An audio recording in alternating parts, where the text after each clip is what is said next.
ती वाढताना दिसते। महाराष्ट्र हे असं एक राज्य आहे की आम्ही किती लोकांसाठी घोषणा केल्या असेल आणि त्याची अंमलबजावणी करायला गेलो तरी महाराष्ट्रामध्ये रिसोर्सेस जे आहेत ते मोठ्या प्रमाणात आहेत। त्यामुळे आपल्या याच्यावर बोजा पडत नाही। पण जे तिजोरी लुटून देण्याचं काम नरेंद्र मोदींच्या मित्रांना चाललेलं आहे त्याच्यामुळे महाराष्ट्र कर्जबाजारी होते आहे हे चित्र त्याच्यातून स्पष्ट आहे। लाडक्या बहिणीला पुढे करून लाडक्या बहिणीला बदनाम करण्याचं काम जे सातत्यानं सरकार करते आहे हे सपसेल खोटं आहे।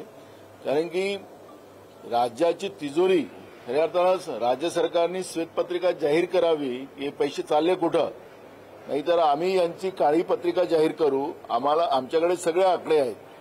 आता महाराष्ट्रामध्ये जे काही मनोज जरांगेंच्या माध्यमातून जे काही परिस्थिती महाराष्ट्रात निर्माण झाली या काळामध्ये महाराष्ट्र किती विकला याची माहिती आमच्याकडे आलेली आहे। त्याच्यामुळे मी तुम्हाला सांगतो की महाराष्ट्र हे कर्जबाजारी करण्याचं काम जे केंद्र नरेंद्र मोदींच्या मित्रांच्या ताब्यात देण्याचं काम जे ज्या पद्धतीने चाललेलं आहे ते स्पष्ट आहे। आणि म्हणून या लाडक्या घोषणांमुळे नाही मग शेतकऱ्यांचं कर्जमाफी का नाही केली गेली हा पण प्रश्न या निमित्तानं आहे। पण शेतकऱ्यांना द्यायचे थोडे पैसे त्या सरकारच्या तिजोरीत नाही पण मोदींच्या मित्रांना देण्यासाठी सरकारच्या तिजोरीत पैसे आहेत का हा प्रश्न या ठिकाणी निर्माण झालेला आहे। आणि अनेक योजनेतून तुम्हाला एक सांगतो गोष्ट की आपल्या राज्यामध्ये जवळपास चेकपोस्ट जे बॉर्डरला बांधले गेलेले आहेत त्यामध्ये टोल चोरी होऊ नये, आपल्या राज्याच्या तिजोरी कोणी लुटू नये परस्पर म्हणून त्या काळामध्ये टोल बांधले गेलेले होते। 2017 मध्ये केंद्र सरकारने सांगितलं की त्याला बंद करून टाका कारण की आता आपण जीएसटी सुरू केलेला आहे त्यामुळे आता हे टोल चोरी होणार नाही। पण आता आपण पाहतोय की राज्यामध्ये अजूनही ते टोल चालू आहेत आणि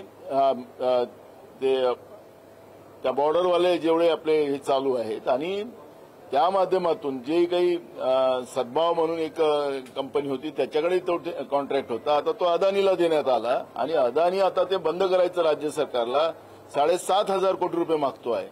अशा पद्धतीची परिस्थिती आज आहे आणि म्हणून अशा पद्धतीने ही तिजोरी लुटली जाते आणि त्याच्यामुळे घोषणांमुळे नाही त्याची अंमलबजावणी फक्त लाडक्या बहिणीपुरता 2100च्या जागी आपण 1500च्या जागी आता 500वर आला।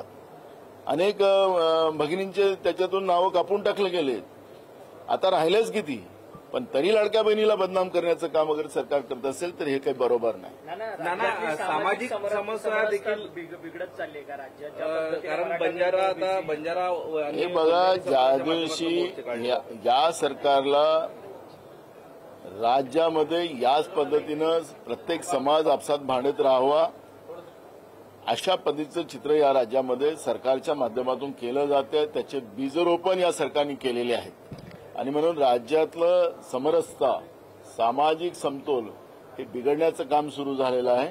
त्याच्यामुळे हे सरकारच त्याला महायुतीचं सरकारच हे कारणीभूत आहे असं म्हटलं तर वावगं ठरणार नाही। गेल्या 50 वर्षात जी आंदोलन झाली त्याचा आता अभ्यास केंद्राचे गृह मंत्रालय करणार आहे त्या संदर्भातले आदेश दिलेले आहेत।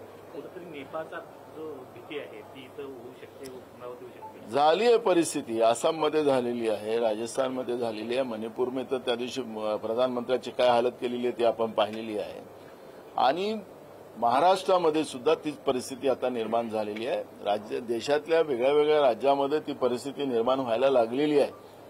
बेरोजगारी महागाई ही ज्या मोठ्या पद्धतीनं वाढत चाललेली आहे आणि जो अन्नदाता या देशातला आहे शेतकरी त्याला मोठ्या प्रमाणात आत्महत्या करायला हे सरकार भाग पाडते आहे। आणि म्हणून जे केंद्र सरकारने आता त्यांना वाटतं की तिथल्या प्रधानमंत्री आणि तिथल्या मंत्र्यांना ज्या पद्धतीनं लोकांनी ठोकलं तसं आम्हाला ठोकू नये आणि म्हणून आता ते करायला निघाले असतील तर चांगलं आहे। पण महागाई त्यांनी तातडीनं कमी केली पाहिजे, बेरोजगारीसाठी पावलं उचलले पाहिजे।